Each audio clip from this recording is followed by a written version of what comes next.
बिस्मिल्लाहिर्रहमानिर्रहीम। अस्सलाम वालेकुम दोस्तों, उम्मीद करता हूँ मैं आप सब लोग खैरियत से होंगे। आप मेरी इस बात से एग्री करते हैं कि डिसएग्री करते हैं? वीडियो के नीचे आपने कमेंट करके ज़रूर बताना है। आपको क्या लगता है कि ओवर थिंकिंग एक ब्लेसिंग है या कोई कर्स है? हमारे लिए या नेमत है या सज़ा है? आपने वीडियो के नीचे कमेंट करके ज़रूर बताना है। अगर हम मेरे एक्सपीरियंस की बात करते हैं ना, तो मुझे लगता है कि मुझे अगर ज़िंदगी में अल्लाह ताला ने मेरे मेरे केस में एक आवाज़ जो मेरे अंदर रही है ना, वो बड़ी ब्लेसिंग रही है और वो हमेशा ओवर थिंकिंग की रही है। हमेशा एक चीज़ को लेके सोचने की रही है। 2 तरह की थिंकिंग होती है। एक होती है ओवर थिंकिंग और एक होती है नेगेटिव थिंकिंग। एक ओवर थिंकिंग ये होती है कि आपको नेगेटिव और पॉजिटिव भी दिखाई दे रही होती है और एक होती है सिर्फ़ नेगेटिव दिखाई दे रही होती है। जो नेगेटिव दिखाई दे रही होती है ना, वो भी हमारे लिए कोई सज़ा नहीं होती। उसकी बहुत बड़ी रीज़न ये होती है कि हमने हर चीज़ में नेगेटिव देख-देख के अपना माइंडसेट नेगेटिव किया होता है, जिसकी वजह से हमें सिर्फ़ नेगेटिविटी दिखाई दे रही होती है। हाँ, कुछ लोगों का ये होता है कि वो नेगेटिव की तरफ ज़्यादा होते हैं और पॉजिटिव की तरफ कम होते हैं। उसकी भी रीज़न ये होती है कि उनका माइंडसेट नेगेटिव होता है। अब मेरा माइंडसेट अल्हम्दुलिल्लाह दोनों तरफ ट्यूनिंग है, नेगेटिव की तरफ भी और पॉजिटिव की तरफ भी। मेरे अंदर मुझे लगता है कि अल्लाह ताला की तरफ से या मेरी माँ की दुआ की वजह से मेरे अंदर एक ख़ास पावर है।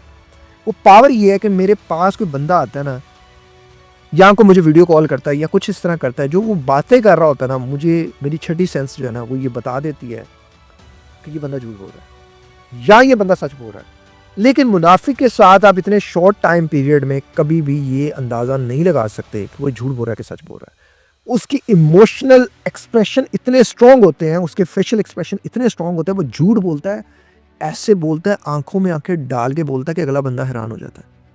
मैंने ज़िंदगी में ओवर थिंकिंग से बहुत फ़ायदा कमाया। अब मुझे लगता है कि मैं एक नर्म दिल, साफ दिल, मासूम नेचर का इंसान हूँ। हर बात पे यकीन कर लेता हूँ।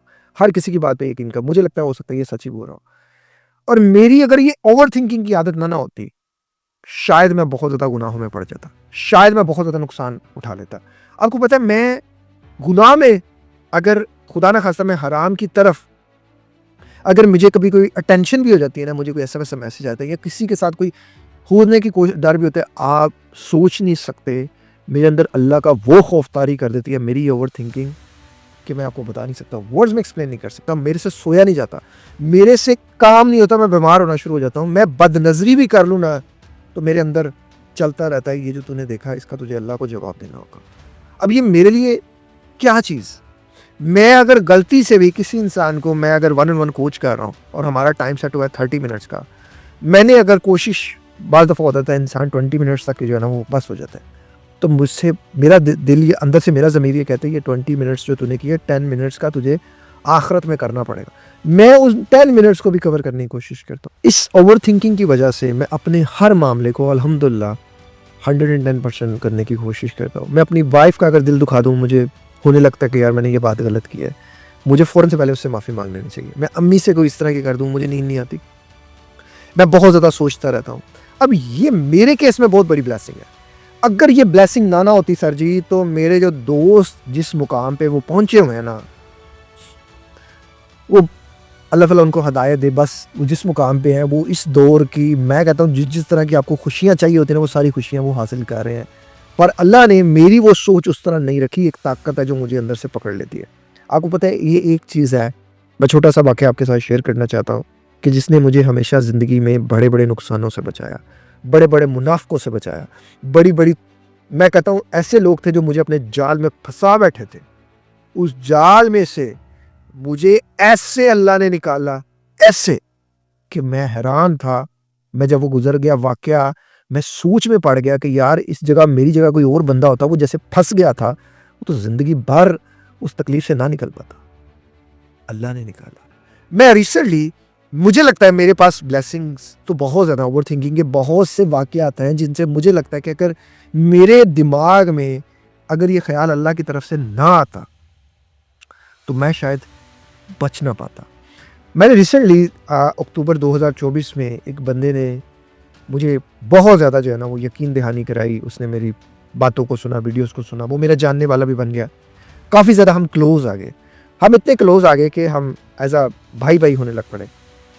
पक्के वाले भाई-भाई। मेरी एक आदत है यार, मैं जिस रिलेशन में भी आता हूँ 100% होके आता हूँ। मैं नहीं, ये मुझसे होता नहीं है। मैं दिल में एक ही बार इंसान को जगह देता हूँ। वो एक बार धोखा दे, 2 बार, 3 बार, 4 बार, जब तक मुझसे बर्दाश्त होता है मैं बर्दाश्त करता हूँ। फिर जब मैं उसे छोड़ता हूँ, फिर मैं उससे पलट के नहीं देखता। ये मेरी पता नहीं क्या अल्लाह ने नेचर बना दी है कि मैं मासूम इंसान ज़रूर हूँ, लेकिन एक हद तक ही किसी को खेलने देता हूँ, उसके बाद फिर वो खेल जाए तो फिर मेरे लिए उसका होना ना होना है एक ही मैटर होता है। और मेरी ओवर थिंकिंग ने मुझे एक ऐसे इंसान से बचा दिया जो मुझे बहुत ज़्यादा ट्रैप करने वाला था। उसने मुझे कहा, यार आपके पास माशाल्लाह यूट्यूब चैनल है, ये है वो है, आपको पब्लिक जानती है, हम ऐसे करते हैं, हम ना एक एक प्रोडक्ट बनाते हैं, वो प्रोडक्ट की सारी वो जो भी थी वो उसने किया, और आपको सिर्फ इतने पैसे लगाने हैं, इतने पैसे मैं लगाता हूँ, इतने पैसे आप लगाओ। मैंने कहा यार मेरे पास तो इतने पैसे नहीं है, तो मेरा तो कोई बैंक बैलेंस और ये वो चीज़ें नहीं, मैं इन चीज़ चक्करों में नहीं पड़ता, मैं उतना ही कमाता हूँ जितने मेरे एक्सपेंस है, बस मैं इसी में खुश हूँ, और जो बच जाते हैं वो मेरे लिए मेरी डोनेशन ही है। वो इंसान इतना मासूम था, इतना चालाक था कि उसने मुझे कहा, यार तुमने तो हॉस्पिटल बनाना है, तो इससे अगर हम करते तो हम 2 सालों में हॉस्पिटल बना लेते हैं, ये कर लेते हैं। मुझे और अंदर से ना आया, यार वाकई ये बात तो सही कर रहा है, कब तक लोगों के आगे चैरिटी चैरिटी चैरिटी करें, कोई कर तो रहा नहीं रहा है चैरिटी, और जो कर रहे हैं वो बेचारे भी किस तरह से इतने इतने पैसे कोई करता है। तो अब हॉस्पिटल बंद थोड़ी रहा है जो मैं सामने लाकर दिखाऊं, और उस हॉस्पिटल के लिए भी इतने ज़्यादा कोई अभी तक पैसे तो इकट्ठे हुए नहीं।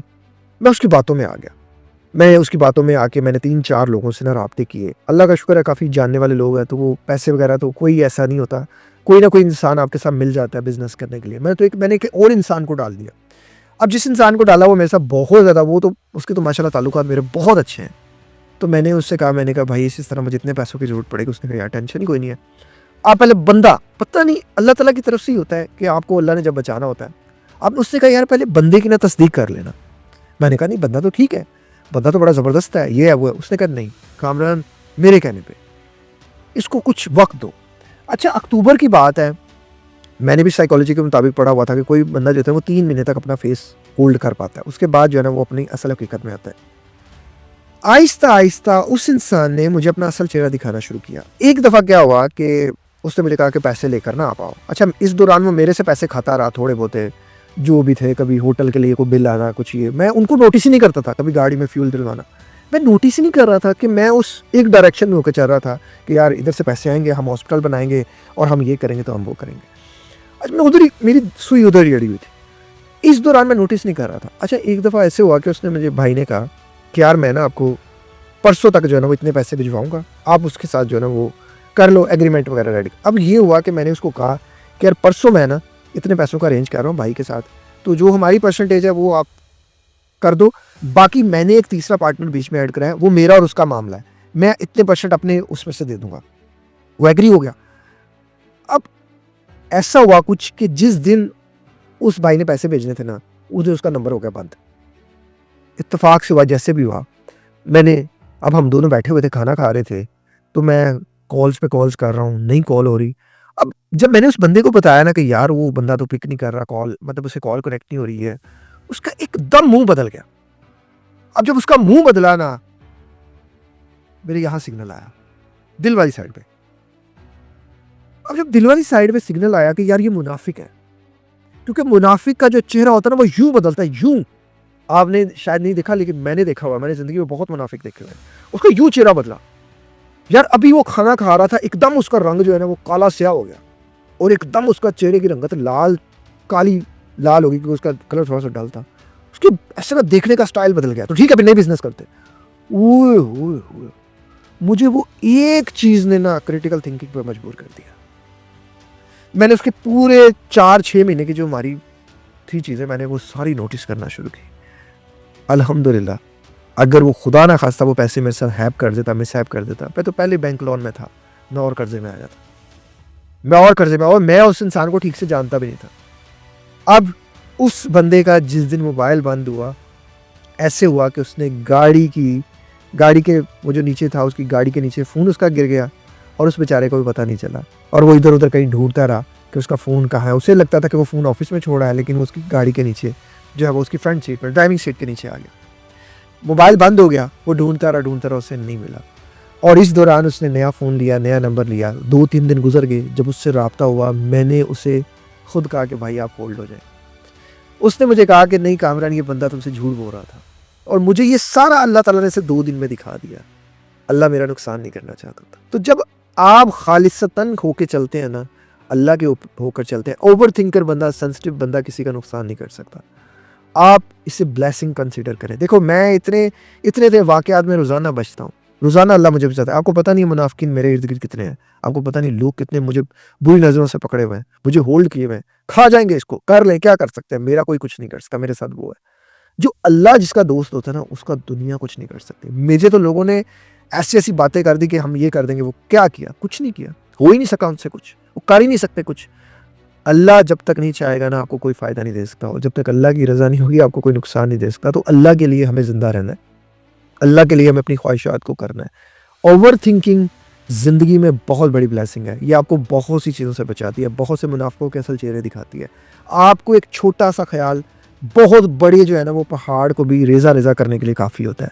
ये अल्लाह ताला की तरफ से पॉज़िटिव ख़यालात होते हैं जो हमारे दिल में आते हैं। नेगेटिव ख़यालात शैतान की तरफ से होते हैं। शैतान की तरफ से भी होते हैं और बाज़ दफ़ा हमारा अपना माइंडसेट भी होता है कि हम सिर्फ़ नेगेटिविटी को देखते हैं। आप नेगेटिविटी को भी देखें, पॉज़िटिविटी को भी देखें। सिर्फ़ पॉज़िटिविटी को भी देखना हमाकत है, जैसे मैं इस केस में कर गया, और सिर्फ़ नेगेटिविटी देखना भी सिर्फ़ हमाकत है। पॉज़िटिविटी भी देखें और नेगेटिविटी भी देखें। म्यूचुअल रहकर चलें और कोई इंसान आपका ज़िंदगी में अगर फ़ायदा उठा रहा है तो आपने परेशान नहीं होना। आपने इतनी बात ये ज़रूर याद रखनी है कि अल्लाह ने अगर आपको फ़ायदा देने वालों में रखा है तो अपने खुशहाल अपने आप को एप्रिशिएट करें। अगर आप फ़ायदा ले रहे हैं तो आप गलत कर रहे हैं। फ़ायदा दें भी और लें भी। और इस तरह की मोटिवेशनल वीडियोज़ को देखने के लिए चैनल को सब्सक्राइब कर लीजिएगा। अपना ख्याल रखिएगा। अस्सलाम वालेकुम।